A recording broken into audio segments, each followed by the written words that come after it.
TCIG X Spaces Highlights, March 2025. Welcome to X Spaces for TC Investment Group, or TCIG.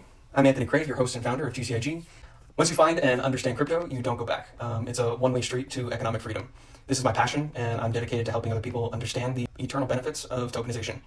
If you've been following along with us on our socials up until this point, we truly appreciate the support and look forward to helping you experience the enlightenment of crypto. I will go over just our vision, mission, and company values. Our vision is to simplify the process of owning digital property on blockchain so we can all move towards a world of economic and financial freedom. Our mission statement is educating on transparent self-custody of digital assets, how to store them securely, and how to use them correctly and efficiently, all in an effort to drive adoption. Our company values are equality, leveling the playing field, freedom from a broken system, and prosperity, where we can all be successful. Another order of business is, I had mentioned some changes to the site. Our tiers are a little bit different now. They are not percentage-based, they are just a set payment, which changes things quite a bit. We added a basic Telegram group to our basic tier and a premium Telegram group for advanced. We're trying to make a difference between our basic Telegram group for the basic tier, access for questions related to Coinbase, Arculus, and CoinTracker, and then our premium Telegram group will include more tailored services and other information, more community building wise within that group.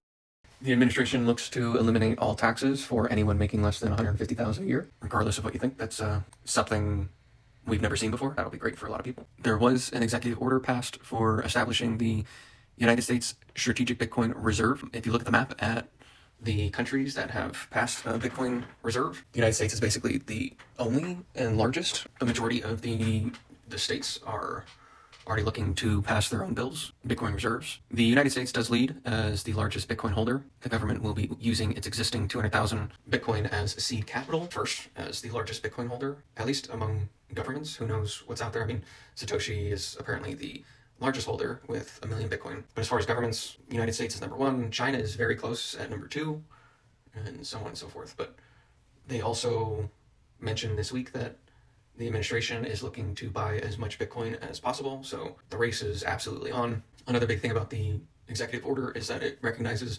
Bitcoin's unique properties. Everyone wants to say that there's no use case. So the order explicitly calls Bitcoin digital gold.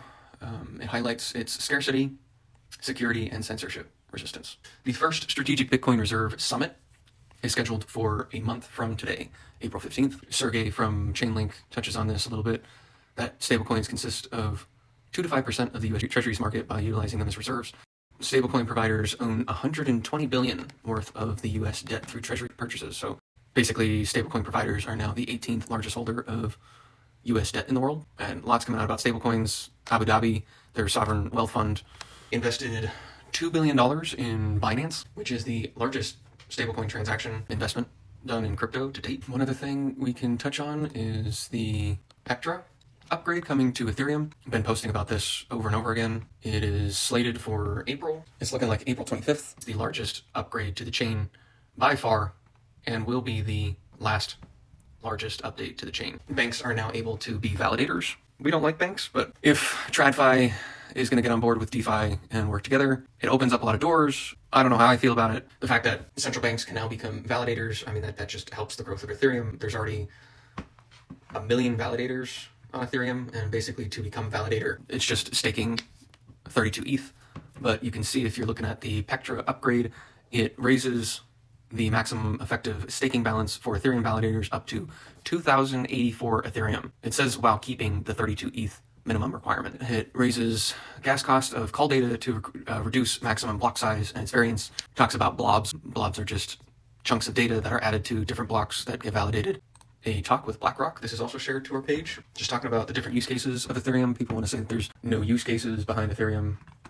You may want to think again. Ethereum has pioneered DeFi. Basically anything you could do with centralized banks, you can do decentralized on-chain trading, borrowing, lending. And of course, the largest of them all is tokenized assets, real-world assets. It all depends on smart contracts, and the majority of smart contracts are all settled on Ethereum. There's just lots to learn about Ethereum, especially the burn and the merge. I say this every time, there's a lot of advantages to proof of work and what Bitcoin brings to the entire ecosystem, but there's a lot to say about proof of stake. There's 50 main distinct proofs out there. We're only really talking about the first 2, which is proof of work and proof of stake. So there's lots out there to learn about. Ethereum has introduced the burn, which you don't realize it, but every time a transaction is made in Ethereum, there's a percentage of it that is burned off the chain. And that is a good thing because it reduces the supply, and there's a lot of consensus that burn a very large amount of supply for each transaction. That doesn't happen on Bitcoin unless someone purposely burns it off the chain. Founder of Ethereum, he was making a post about growth of tokenization is largely dependent on Ethereum. A lot of roads flow through ETH.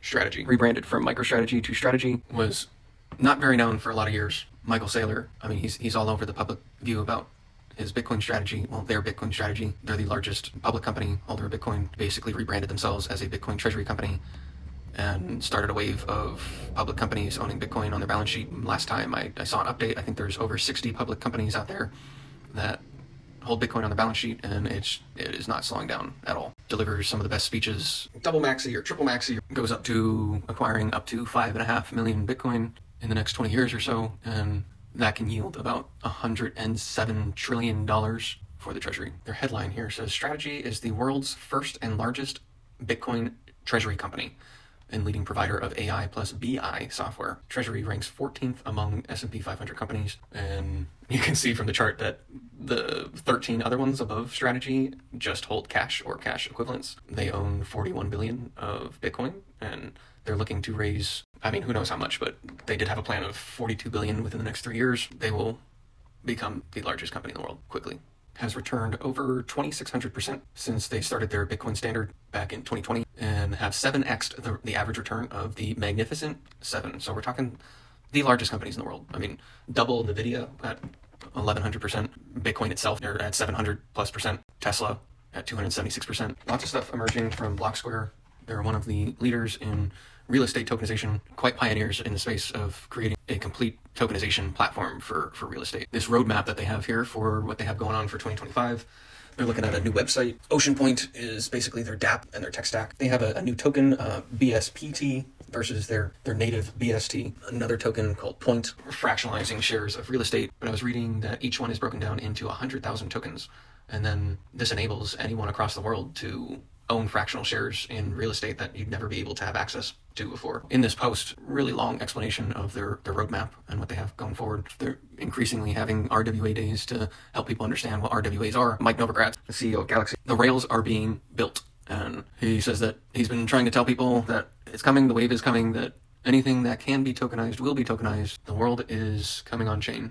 We had shared about the MetaMask card with consensus. Arculus is the creator of the MetaMask card. This card just rocks. In collaboration with Banks Group. Banks Group has been around for a while. And if you're talking about Arculus, you can't forget about Composecure. They're basically the parent company of Arculus.